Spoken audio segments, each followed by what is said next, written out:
Hey, it's Jamie from thedailyinfusion.com, where you can learn how to reclaim your health, create wellness, and transform your life.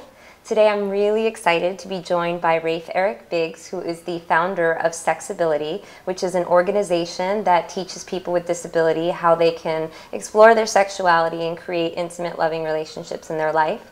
He's also been featured on the TLC series Strange Sex, and he holds a PhD in organizational psychology and is a master somatic coach. Welcome, Rafe. Thanks, Jamie. How are you doing? I'm doing well. Good. So I would love if you would be able to share with all of us exactly, how Sexability came to be and more of your story. Sure. About 10 years ago, April 23rd, 2004, I was traveling through India on a spiritual retreat, and I just finished a 10-day retreat. I was with some friends on a patio rooftop, and it was a silent retreat, so we were just kind of like getting to know each other and having dinner. And I noticed some friends started playing music and dancing, and I noticed that there was no guardrail around the perimeter of the roof. So I picked up a candle to go place it by the edge of the roof. And as I walked towards the edge, the candlelight blinded me for a split second, and I lost my bearings and stepped off. And I fell like maybe a dozen feet or so, but just the way I landed, it fractured my neck. And so I tried to sit up and I couldn't, and then immediately I knew something was wrong. So I didn't really know in that moment that I was paralyzed, but I found out later that, yeah, that it was going to be, I was going to need spinal fusion, and that my life was going to be dramatically different. And what were some of the first things that came to your mind when you were going through this as you were in the hospital and digesting this news? Yeah, well, a lot of it was like, how's my life going to be different? I mean, one of the first things I think I thought of is I wonder if I'll ever walk again. And then I also noticed that I couldn't really feel three-quarters of my body. Like from my chest down, I had very little sensation. Actually, no sensation at all then. And so one of the thoughts I had is, sex and relationships have always been a big part of my life. I wonder if I can ever enjoy sex again because I really can't feel my genitals. And so that really became kind of I think is where kind of sexability started its beginnings, is like a quest out of my own personal exploration of how to find new ways to enjoy sex and enjoy being intimate. And so it wasn't really until about a year later maybe a couple years later, that I started dating a woman who was the first time I was like really able to like explore my body with someone else.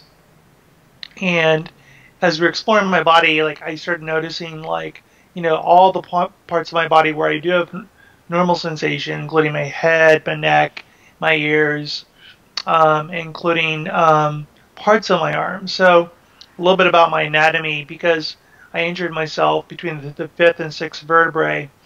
I have kind of this split down my arm, and my thumb and my first finger have pretty good sensation, where these other three fingers are numb. So, my thumb and first finger are pretty sensitive.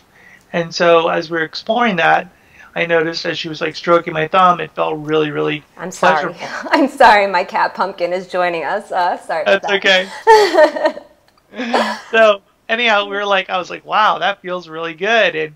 And the more we kept like exploring that, I noticed it felt more and more pleasurable. And I had some training in Tantra years before, and so I knew a little bit about using breath work and using imagination energy to be able to move that sexual energy throughout my body. And so I was able to like really transfer that feeling of pleasure into more of a feeling of like orgasm. And so that became a new way for me to experience orgasmic pleasure. And again, it was really different than the way it was before, but it was still really satisfying. Right. And so it gave me a new way to be more connected to my partner and to myself than even thought was possible. Right. Wow. And so as you're going through that, something else I know that we've discussed before is the aspect of the chronic pain issue. And how did discovering this affect your ability to really modulate your pain? Well, it really helps a lot. Yeah, I have kind of chronic pain primarily in my hips, my right hip particularly. And whenever I'm in like any kind of state of pleasure, it really like decreases the pain dramatically, and that can last sometimes for days afterwards. So that's been a real benefit to enjoying sexual pleasure, is to be able to like have a decrease in pain, which as you and I have discussed, it when you're not in pain, your life is great. Like it's so much better. But when you're in pain, it sucks. It's like all you can think about is how can I manage my pain. I mean, at least for me, that's like where my mind goes to, and it really limits like what I am willing to like take on in my life, whether it's with social engagements, commitments with friends. Like it really depends when I don't have a good handle on that. And for the first, I would say the first 7 or 8 years of my life, it was kind of like sometimes I'd feel okay, and sometimes as I got further into my injury, um, the pain started getting more and more intense. So I started to really dramatically affect my life. So what kind of changes did you make in terms of how you used your energy, how you spent your time? What did you change? Well, I really changed my expectations, and also like really making sure that my friends had like knew a lot more about like my chronic pain was one of the things that would like that could affect, like if we made plans, it'd be like, that sounds great, let me just check in, that day and make sure that I'm feeling okay. And so and there's been other times when I've kind of pushed through the pain, but I've noticed when I've done that, like I've always had regrets. So usually I will make sure that we have like good expectations, and especially when I'm getting to know somebody new for the first time, it's like that's a really important thing for me to disclose. And I think with disability in general, especially with something that's invisible like chronic pain, it's something you really have to come out about, you know? Otherwise, people aren't going to know. Right. And so it's, sort of like people that are gay or come out about their sexuality. It's a certain kind of coming out process that you like wonder, I wonder how people are going to, respond or react. And, I'd have some friends be like, oh, it's in your head, it's not real. I'm like, no, it's real. Like, I can feel it. Like, it's definitely affecting my life, so it's also kind of limited or changed, like the amount of people that I have in my life to some degree. I mean, I think that's definitely been the case ever since my injury. Like, I think you and I were talking earlier, but I've had, like, before my injury, I had a lot more people in my life. I had fewer numbers of people, but I think that the depth and the quality of the intimacy is just a little bit more, is deeper there. Right. So, yeah. So that was a nice little benefit in terms of, really thinking about how you're going, what you want your relationships to be like in your life. So you get the best quality life possible. You're really designing your life that way because you're conscious of every choice you're making like that. Yeah, I'm definitely being a lot more mindful of the choices I have. Yeah. So, yeah. And so as you've gone on this journey and you've kind of been figuring out how you're going to best live your life, and now you're helping other people learn how to do this, what could you share in terms of what you've been learning that people with chronic pain or disability, spinal injury, what you've learned that they might be surprised to know that there are options for them, and can you share some of those now? Sure, I would say some of the things are, especially if you have a new injury, life is really, really turned upside down. And so make sure that you're taking care of yourself first and foremost. And I would say even if you're 10 years down the road, still make sure that you take care of yourself. Don't, overcommit. Make sure that you're really setting yourself up so that you can have, a more successful and happy day than if you're overcommitted. So, also just like really pay attention to your body and like start to explore your body even on your own, and noticing like what what are the things that feel good? What are the things that don't feel good? And for every person, this is going to be different, you know? For me, it just so happened that my thumb was like a really erotic part of my body that, you know, with a certain person, it feels really good. It's not that way with everyone. So it's like different people are going to have different areas of their body that may be more erogenous if that's something you're interested in exploring. Certain people have told me that parts of their neck or their back where they have their injury becomes like an erogenous zone. Yeah, where other people told me like their ears are a very, you know, sensitive place. So just explore what feels good. I think that's an important factor to consider. And then, you know, another big issue is our bodies are going to change, just regardless, you know, as we get older or if we acquire a disability, especially spinal cord injury, you know, our bodies are going to change in big ways. So for myself, and I would imagine a lot of people out there, if they've had any kind of disability, or at least acquired disability, self-esteem and body image are definitely come into play. Like for myself, like I feel that, you know, I don't have the same muscles in my abdominal region, like hold all those organs in. So I'm really self-conscious lots of times of like feeling like my belly is bigger than it used to be, you know, before like I had, you know, like always had, never had to worry about my my stomach being, you know, a certain way. But I think men oftentimes, yeah, I mean women more so, but men also, you know, we have this, we're all constantly being influenced by the media, and like here's how we should look, and it's very rare that you look and see on the media that you see somebody who's disabled who's portrayed as being really attractive and sexy.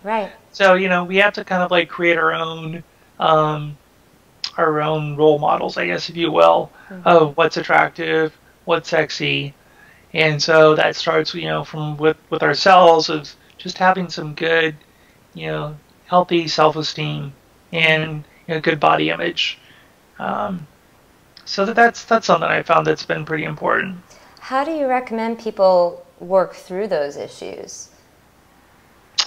You know, one thing is just like have people that you trust and you feel a lot of safety with. Ask them to like ask them for what do they see in you or some of your best qualities.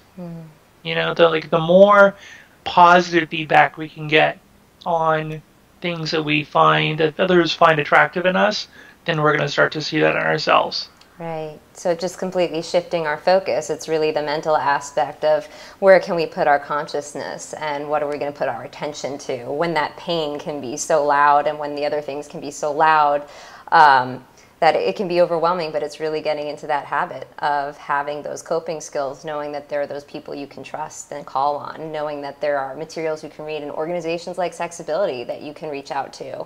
Like this is why the work you're doing is so wonderful. So I would love it if you could share a little bit more with us, like what you guys are working on with Sexability. Sure. Yeah, just one other thing I wanted to say is that, you know, where your attention goes, energy flows. Absolutely. So it's like, you know, whether that's mental or physical, or, you know, emotional. It's like wherever you put your attention, energy is going to move in that direction. So just be really conscious of, you know, where your attention is, whether it's in your body, whether it's in your emotional state, whether it's in your mental state.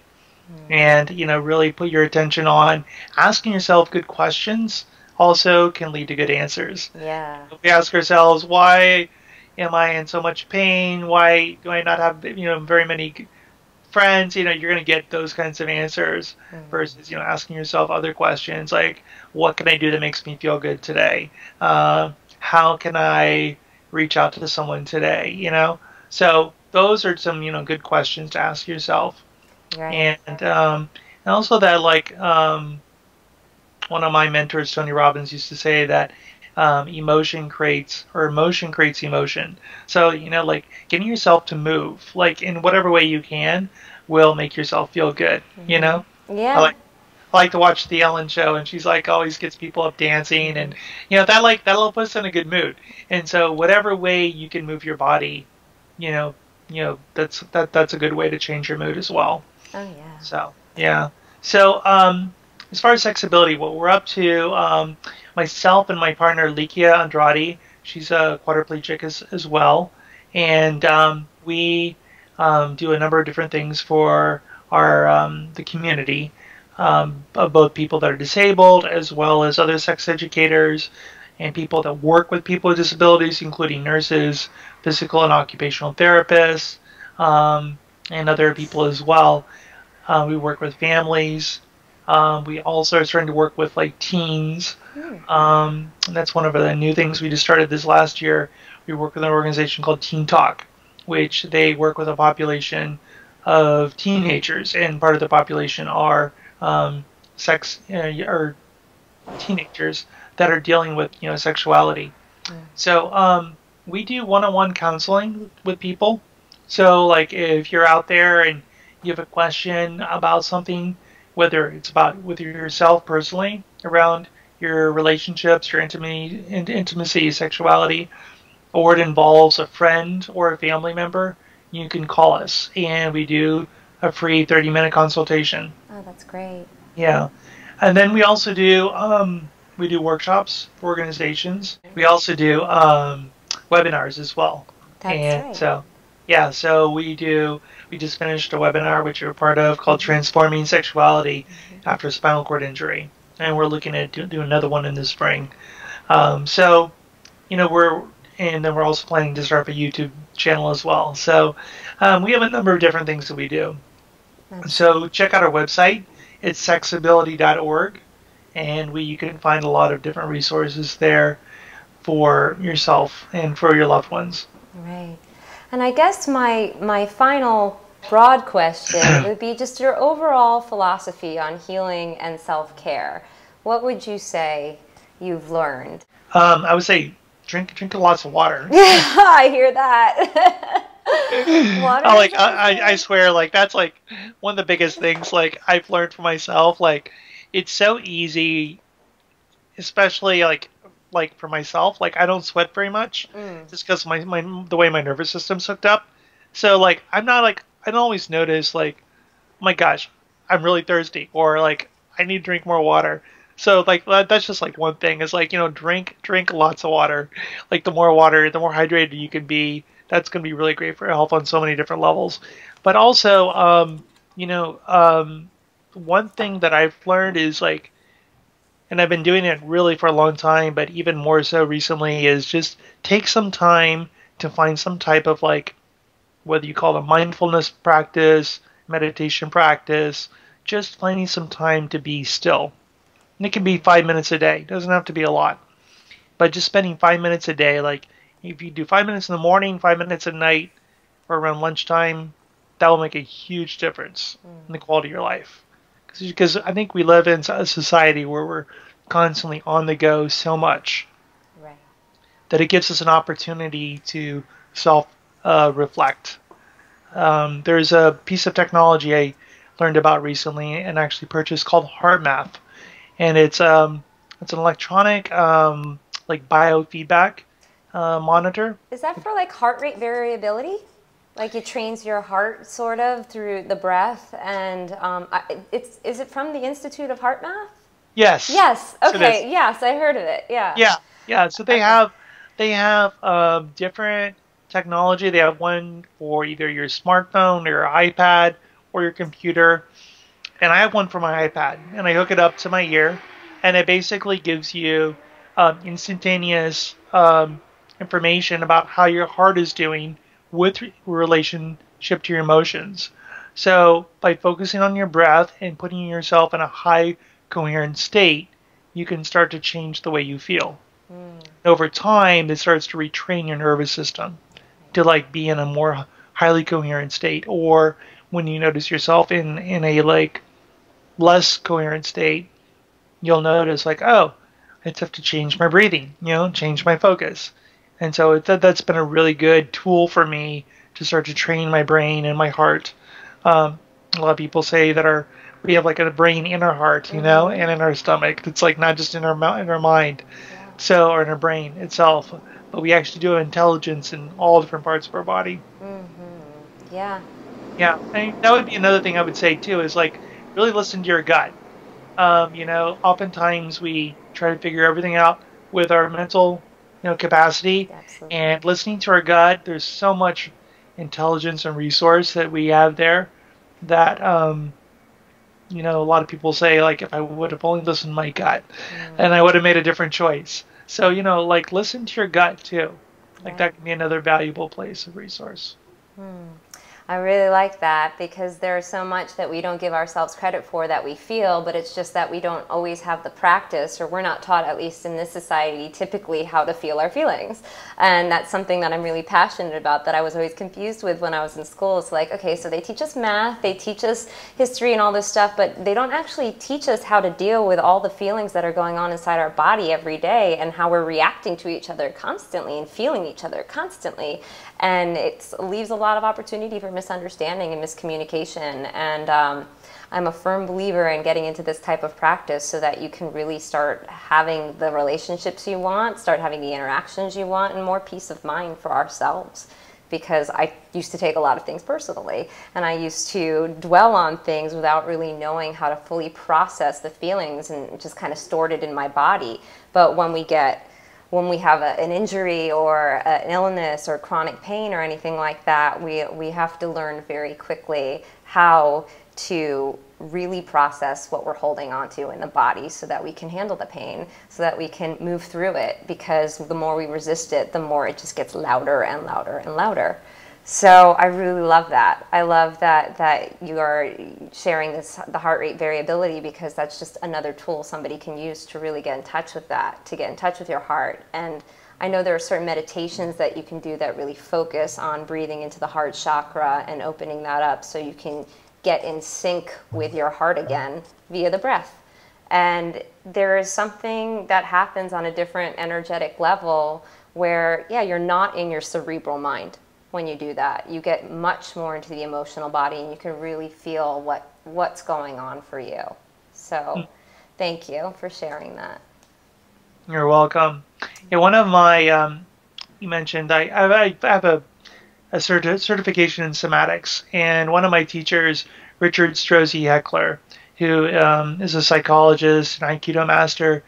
I studied somatics with him for about 10 years at this. It's called the Strozzi Institute, and he has a very simple technique called centering, and it really involves like listening to and paying attention to your center, which he talks about like 2 inches below your belly button, and you like put your attention there, and then also bring your attention to your length.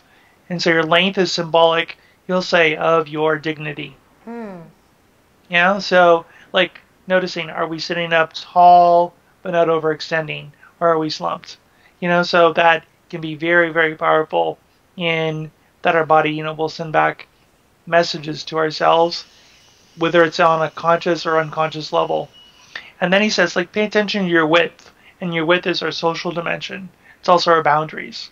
So like we like being too open or too closed. So finding that mid place where you're taking care of yourself, and you're also, learning to like have boundaries for yourself too, like Right. and not overcommitting.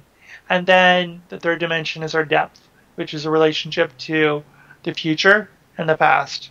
And so finding our center there as well. So like a real simple practice can be like tune into your center, like your belly button or right below that, and then like put your attention on your length, width, and depth. And that can be another way to like learn to like center, especially if you're having something that grabs you in a certain way. Yeah. Whether it could be a phone call, whether it be an email, or whether it be a conversation, or whether it be some self-talk that's going on with yourself. So that's just another really valuable practice that I've learned um, along the way that's been really useful. Absolutely. It's something that I try to do when I'm interacting with anyone. I notice in my body, am I feeling constricted, or do I feel light and expanded? Do I feel heavy? Do I feel like I'm sinking? And so I'm starting to notice a lot of that stuff more recently in the past couple of years, and it's amazing how the body's telling us. It's telling us what we feel without us consciously noticing, because we don't typically put our focus on that. Right, right. We grew up in a society where our focus is so much up here, and we're like trained to like think and um, interpret the world through our brains, and so we live in a society where we don't really value the body as much, and so this is really bringing the full embodied experience into play. But at the same time, how much of your brain do you think has helped you regain certain sensations and rewire? Like, how much of that for you have you actually taken advantage of? I mean that's a really good question. I'm not really sure. It's hard to say. Um, I think to some degree, like, I mean, I've definitely read a lot. I've definitely studied a lot with other people. I mean, I'm constantly trying to learn as much as possible. So I think my brain has helped me a lot. And our brains can rewire themselves too. So that's, one thing that I learned with my thumb is like there was ways I could rewire my nervous system. So, I think our brains are like part of our nervous system, and there's like, I don't, I think I used to put a lot more value on my brain before I learned about more of this other parts of our body and our somatic experience. So I've I've just really um, brought a lot more attention to the full experience and just like just putting myself on thinking so much, and so that's really made a huge difference in not being caught up, and tricked by all my thoughts. Or sometimes noticing, I've got having this thought, and it doesn't mean that's the way things are, right? It's like, so being able to like let things come in, let things go out, and that's like a certain way of meditating as well. But just like having a little more, um, what's the word? Awareness? What's that? Awareness? Awareness, yeah, awareness, but also there's like um, equanimity. Like just allowing things to be equal, like allowing things just to be as they are. Right. Yeah, It's and really. that's Oh, go ahead. it's not an easy thing, but it's like it's one of those practices. It's like, oh, okay, like just being with what is like right now, like this is what my experience is, instead of fighting it or trying to argue with reality. It's like you're not going to win. So the more you like can allow yourself to accept what is, then the easier time you're going to have. Right. It's not necessarily about ignoring what's going on. It's about taking in and witnessing. Yes, there is pain in my hip right now, but there's also a beautiful cat right here just purring and being really lovely. So it's just noticing the wholeness in everything and our whole experience, that it's both. It's going to be a million different things at once, and that's okay. It's when we resist it that the suffering tends to occur. Exactly. Yeah. So I'm really glad that we got to speak today. And is there anything else that you feel like you'd want to share to this audience of chronic pain, spinal cord injury community, people with disabilities? Um, I think one of the biggest things is just like really, if you find yourself alone, um, dealing with a lot of these issues, like find some way to reach out to people. Whether it's reach out to me, reach out to you, reach out to other people, because the more people we have in our lives that we can connect with, the less alone we feel, and the more resources we have.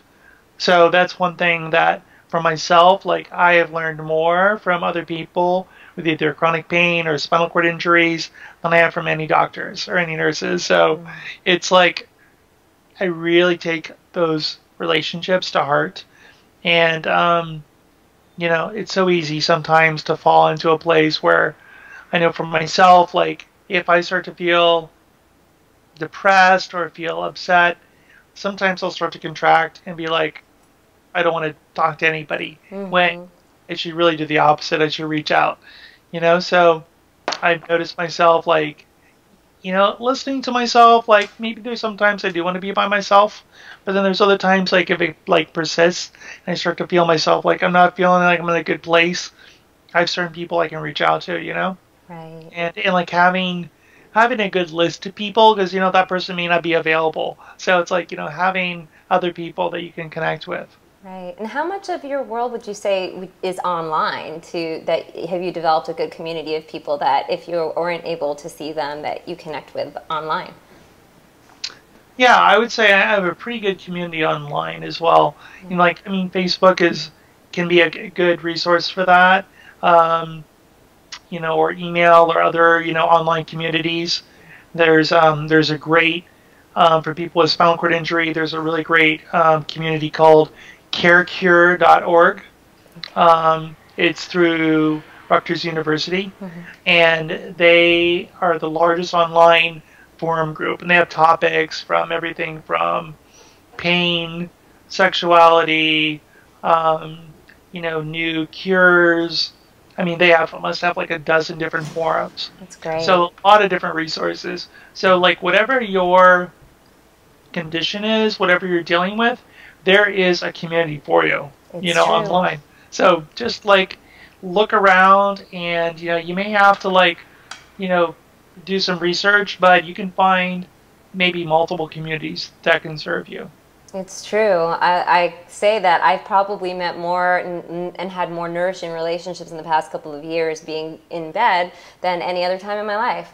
So when people talk about I can't socialize anymore, I can't do anything, well, no, there are options. And just watching YouTube all day, I saw you through Netflix, and now we're speaking that it's possible. We're so much closer than we realize, and you're never alone. So I'm really grateful that you mentioned that because other people really help for sure. Yeah, for sure. So thanks again for your time, and I'm really excited to see all that you develop with Sexability. Yeah, the one other thing I'll mention is I'm working on writing a book right now. Yes. So if any of you that are dealing with any of these issues or want to talk about intimacy, relationships, chronic pain, spinal cord injury, any of these different topics, I'm available. I'd love to hear your story. So I'm collecting stories right now. Great. And so for any of your listeners out there, they can reach me at rafe@sexability.org, or just go to sexability.org and they'll find my contact information there as well. Awesome. Well, thanks so much, and we'll All talk to you right. soon. All right. Take care. Bye. Bye.